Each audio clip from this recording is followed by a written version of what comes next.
Hi. I am happy to talk about the film that I saw on Wednesday night last week that's called Hard Truths. So, this is a film by Leigh, who's a veteran filmmaker from the United Kingdom and has made many films that are socially conscious and give an up close and personal examination of everyday working people's lives. This film is no exception, but it's particularly innovative in the sense that we don't often see these sorts of matters tackled within cinema. And here I want to say struggles with mental health for members of the working class, the way that impacts on their relationships, their families, and most importantly, their own ability to have good mental health support and well-being. This is a film that also turns on its head the trope of the angry woman as merely someone who is embattled, who is chasing her own demons and alienating everyone around her at the same time. Anger is a valid form of expression where mental health problems coincide with other forms of marginalization.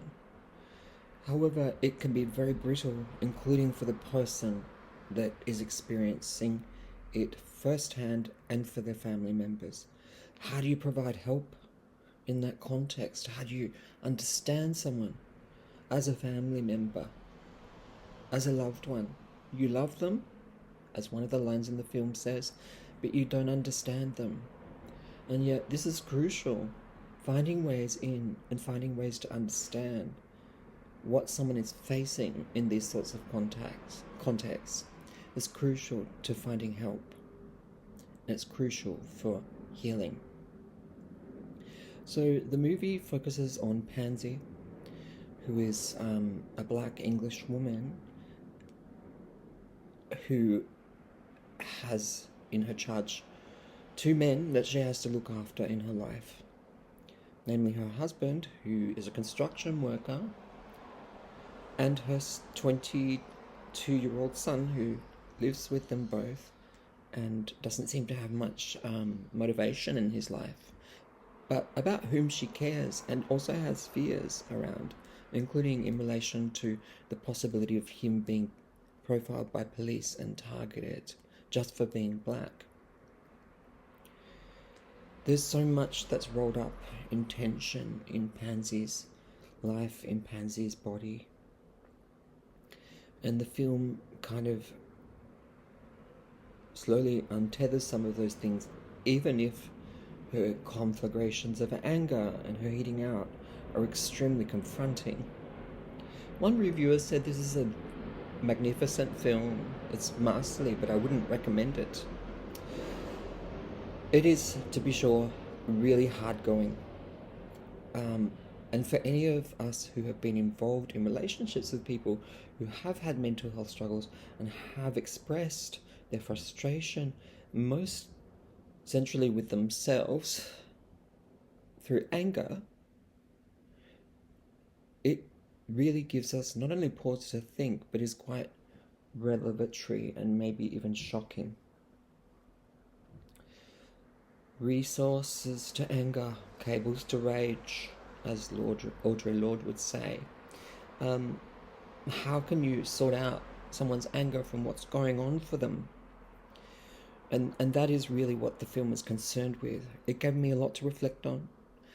When people who are marginalized within families, within relationships, who have histories, right? Sometimes different histories, but also experiences of trauma, are at loggerheads with one another. And it prevents us from being able to see the humanity, the suffering, and the causes of the suffering, and the solutions, the responses to that suffering in that individual. So this film was extremely thought-provoking. Some of the context of Pansy's earlier life and relationships is missing, but it puts us right at the center of her struggles. Some of that context is latterly profiled as the film unfolds, And the film stops short of actually whether she can or will get to the point of seeking out help. But it is a very compelling snapshot, and I really do recommend it. It's helped me understand the experiences I've had with people who have also kind of engaged in tactics of anger and hit out. It's really important for us to be able to sort out what is an abusive person from someone who their whole life has been subject to aggression, marginalization, and abuse, and to try to understand the sources of their anger and help them open up lines of communication to heal. This is a collective responsibility, especially for those of us who are multiply marginalized.